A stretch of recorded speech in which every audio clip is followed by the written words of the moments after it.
तो ऐसे में विजय शर्मा, यहाँ मामला जमीन पर मुद्दे कुछ और हैं, लेकिन नारों में और मंचों से जो राजनीतिक दलों के कुछ और निकल रहा है। लेकिन यहाँ पर तो आपके ही नारों से, आपकी ही बातों से, आपके ही सहयोगी, आपकी ही पार्टी के नेता जब सहमत नजर नहीं आ रहे हैं, तो बड़ा सवाल यहाँ ये उठ रहा है कि महायुति ही बट रही है क्या? बटेंगे तो कटेंगे, ये आप अपनों को तो समझा नहीं पा रहे हैं। पूजा जी, ये नारा नहीं है, ये सच्चाई है, और ये जमीनी सच्चाई है, और ये चुनाव के लिए नहीं कही गई थी। ये तो इतिहास गवाह है, ये तो हमने किताबों में पढ़ा है, स्कूलों के ऊपर दीवारों पे लिखा पढ़ा है कि एकता में बल है। तो इसको सही परिप्रेक्ष्य में देखने की और समझने की जरूरत है। प्रधानमंत्री जी ने समझाया कि किस तरह से राहुल गांधी जी एक जाति से दूसरे जाति को लड़ा रहे हैं। तो हमें जातियों में बंटना नहीं है, हमें एक रहना है। एक रहेंगे तो नेक रहेंगे। चलिए, जाति में ना बटे, धर्म में बट जाए, फिर ये कह रहे हैं आप?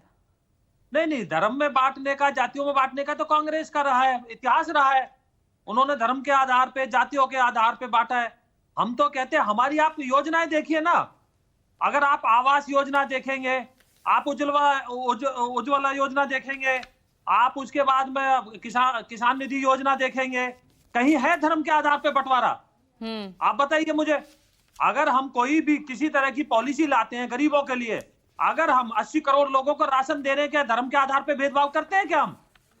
तो ये चीजें जो राहुल गांधी जी के द्वारा फैलाई जा रही हैं, उनके परिप्रेक्ष्य में कहा गया एक बात थी कि भाई देश को बंटना नहीं है, देश को एक रहना है, ना धर्म के आधार पे बंटना, ना जाति में बंटना, जो एक दूसरे से जातियों को लड़ाया जा रहा है। तो बहुत अच्छे तरीके से समझाया गया था ये। तो ये जो मीडिया के द्वारा, कुछ मीडिया हाउसों के द्वारा उठाया गया मुद्दा कि भाई ये नारा चल रहा है, भाई ये नारा नहीं है, सच्चाई है। समझो, सच्चाई को समझने की जरूरत है। अब आप मुझे बताइए, फिर जब पीएम कहते हैं कि हिंदू जितना बटेगा उतना कांग्रेस को फायदा होगा, योगी आदित्यनाथ कहते हैं कि पहले बटे थे इसलिए कटे थे, बटेंगे तो कटेंगे, एक रहेंगे तो नेक रहेंगे। आप देख रहे हैं बांग्लादेश में क्या हो रहा है, तो फिर इसका क्या मतलब हुआ? यहां तो ना जातियों में बांटने की बात हो रही, धर्म में ही बांटा जा रहा ना, हिंदू मुस्लिम में तो किया जा रहा है। जी बिल्कुल, बहुत अच्छा सवाल किया आपने, ये तो बहुत ही अच्छा सवाल है। आप मुझे बताइए, क्या मुस्लिमों में जाति नहीं है क्या? 60 से ज्यादा जाति है उनमें अहमदी है, उनमें शिया है, उनमें सुन्नी है। क्या राहुल गांधी बात करते हैं उनकी कि उनकी भी जाति जनगणना होगी? तो हिंदुओं की बात क्यों करते हैं वो? यही हुआ ना।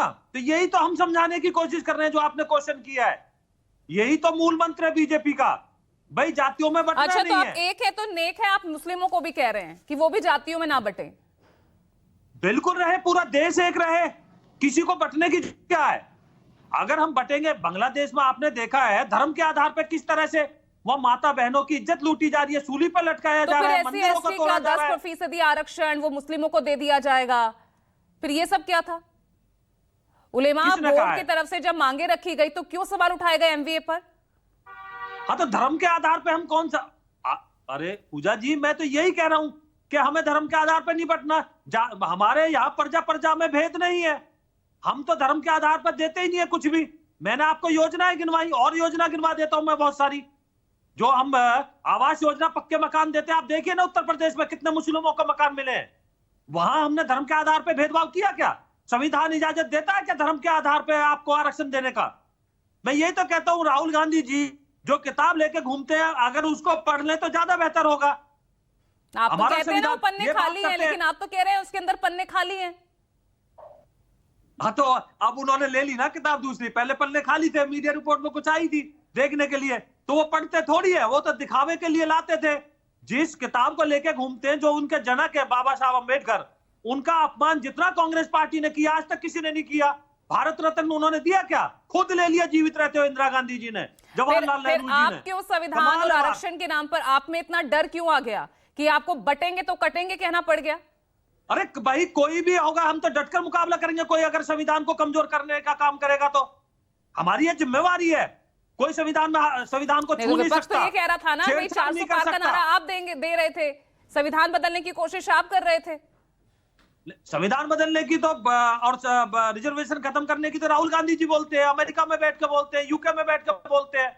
वो कहते हैं, आप इनका मैनिफेस्टो उठा के देखिए लोकसभा का, पेज नंबर 24 के जो 5 और 4 है, उनमें देखिए वो कहते हैं हम तो फिर आपके उच्च सहयोगी न्यायालय क्यों और कह रहे सुप्रीम कोर्ट में हैं? भी अगर आप हिंदू अल्पसंख्यकों को मुस्लिम लगाएंगे। सबकी एकजुटता की बात कर रहे हैं, फिर क्यों अजित पवार कह रहे हैं नहीं चलेगा महाराष्ट्र में?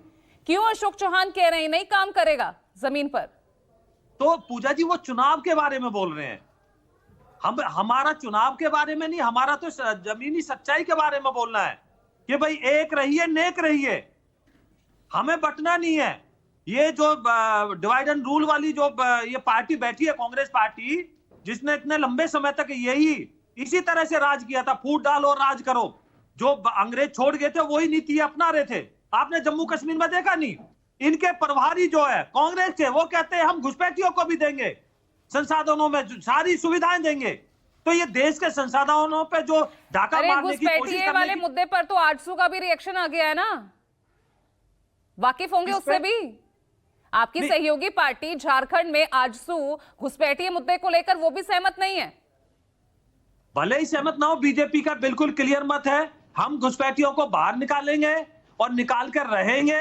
उसके लिए प्रधानमंत्री मोदी जी ने पूरे देश के सामने बोला है कि कॉमन जो अपना एनजेसी है उसकी तरफ देश बढ़ रहा है, तो हम लाके छोड़ेंगे और देश में जो संसाधन है उनके ऊपर पहला हक सुशील यहाँ के व्यास जी, ये नागरिकों का है। किसके एक